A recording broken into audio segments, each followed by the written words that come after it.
Welcome to The Explainer. Today, we are diving deep into what I like to call the psychophysiological mirror. Think about it. If you've ever noticed your heart racing when you're nervous, or maybe your shoulders just totally tense up when you're stressed, you've already experienced the exact core theme of today's deep dive. We're talking about the incredibly profound, science-backed connection between the human mind and the physical body. To really set the stage for us, I want you to consider this powerful insight from researchers Green, and Walters all the way back in 1970. They wrote, "Every change in the physiological state is accompanied by appropriate change in the mental, emotional state, conscious or unconscious. And conversely, every change in the mental, emotional state is accompanied by an appropriate change in the physiological state." I mean, that establishes our scientific premise perfectly. Our thoughts, they aren't just floating abstract ideas. They are actual, measurable physical events happening right inside our bodies. So here is our roadmap for today. We'll be breaking this complex topic down into 5 clear parts. We'll start with the mind-body connection, trace the origins of biofeedback, look at measuring the invisible, dive into brain mapping and monitoring, and then we'll finish up with enhancing therapy and performance.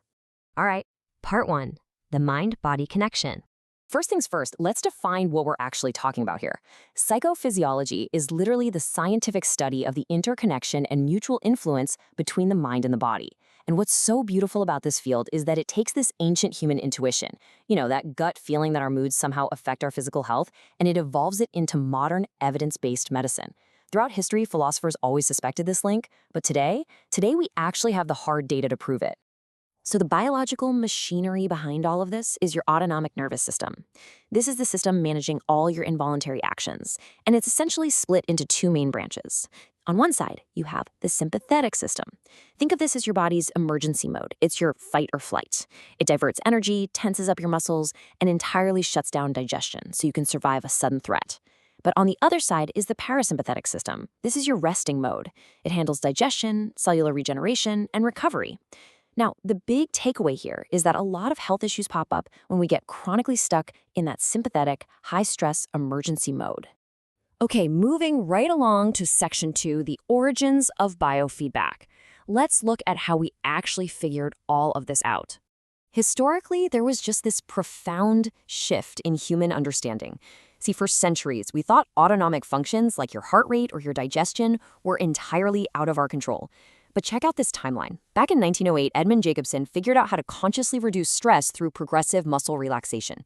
Then by the 1930s, Johannes Schultz introduced autogenic training using self-statements to control arousal. Jumping to the 60s, John Bosmajian proved humans could consciously control single muscle units. And then Neil Miller showed we could even learn to control internal organs. All of this amazing research finally culminated in October 1969 when the Biofeedback Research Society was formed. Basically, these pioneers proved that the involuntary can, in fact, become voluntary. And here is a particularly fascinating, almost magical-sounding discovery from one of those pioneers, Elmer Green. Green discovered a direct link between hand temperature and migraine relief. It works like this.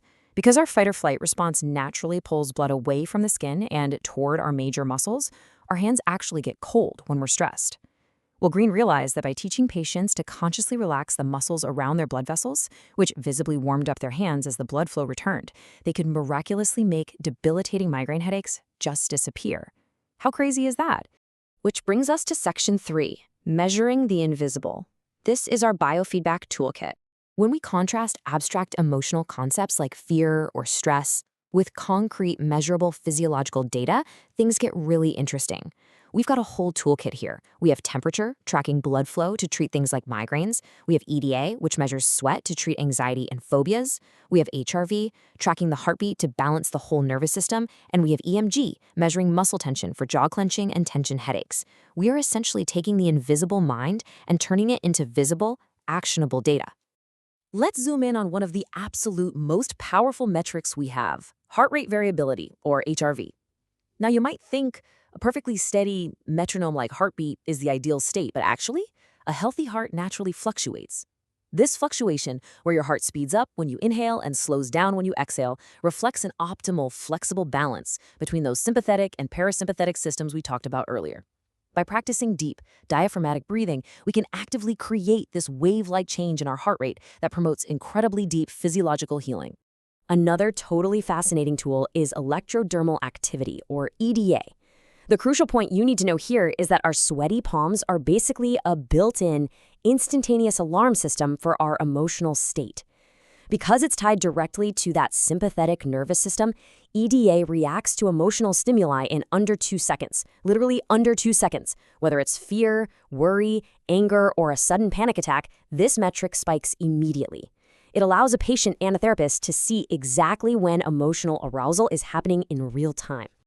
All right, moving to section 4, brain mapping and monitoring. Let's compare two absolutely incredible technologies used for neurofeedback.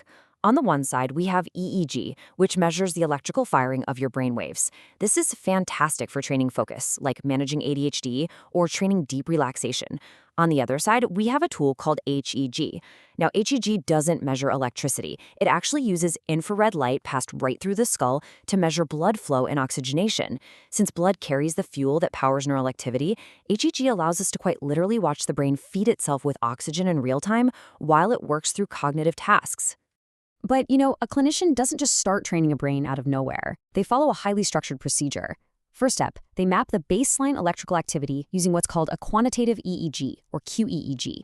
Then, they take that map and compare it to massive databases of normal brain activity. This lets them precisely identify which areas of the brain might be overactive or underactive, so they can cleanly move to step 3, targeting specific brain areas for neurofeedback training. It is highly personalized and completely evidence-based care. Finally, section 5, enhancing therapy and performance. So how does this actually play out in therapy? Well, in cognitive behavioral therapy, or CBT, the traditional focus is just on thoughts and behaviors. But when you add biofeedback, you create this powerful third pillar, physiology. A patient can practice relaxation techniques while literally watching their own data stabilize on a screen, which hugely aids in anxiety exposure therapies. On the flip side, psychodynamic therapy uses it a bit differently. Here, sudden, unexplained spikes in physiological data can act as clues. They help the therapist and patient uncover repressed trauma, unconscious conflicts, and transference that the patient wasn't even consciously aware they were feeling. We also absolutely have to highlight the work of Wilhelm Reich here, a true pioneer of body psychotherapy. Reich had this brilliant insight that the body actually acts as a crucial defense mechanism. He realized that neuroses literally anchor themselves in chronic muscle tension and shallow breathing patterns. Think about it. When we want to block out a painful emotional truth, what do? Our bodies physically tense up and we restrict our breath to hide those feelings from our own consciousness. Biofeedback helps undo those exact physical armorings. But hey, it's not just for clinical therapy. This exact same science is used to achieve peak human performance. Take the 5-step approach developed by the Wingate Institute. Elite athletes use this precise methodology to conquer the immense pressure of competition. They learn their physiological baselines, they train in deep relaxation, they use guided imagery, and then, here's the kicker, they expose themselves to the stress of competition while consciously maintaining that relaxed physical state. The result? Maximizing their physical output when the gold medal is actually on the line. To tie all of this together, what we are really talking about here is a truly holistic biopsychosocial approach. It views the mind, body, and spirit not as separate, isolated parts, but as one deeply interconnected system. Whether you're doing somatic experiencing, mindfulness, or high-tech neurofeedback, the ultimate takeaway is just incredibly empowering. The power to regulate, to heal, and to perform lies primarily within your own biology and your own internal healing resources. I want to leave you with this fantastic quote from the French philosopher Denis Diderot, and he wrote this all the way back in 1774. He said, "I challenge any person to express something without the body." I love that. It brings our whole historical and scientific journey full circle.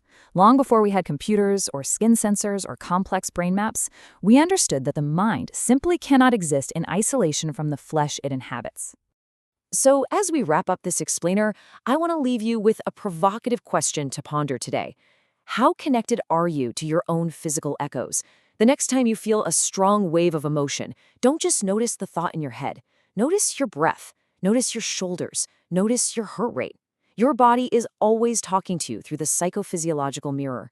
The only question is, are you ready to listen? Thank you so much for joining me. Keep learning, and I'll catch you on the next one.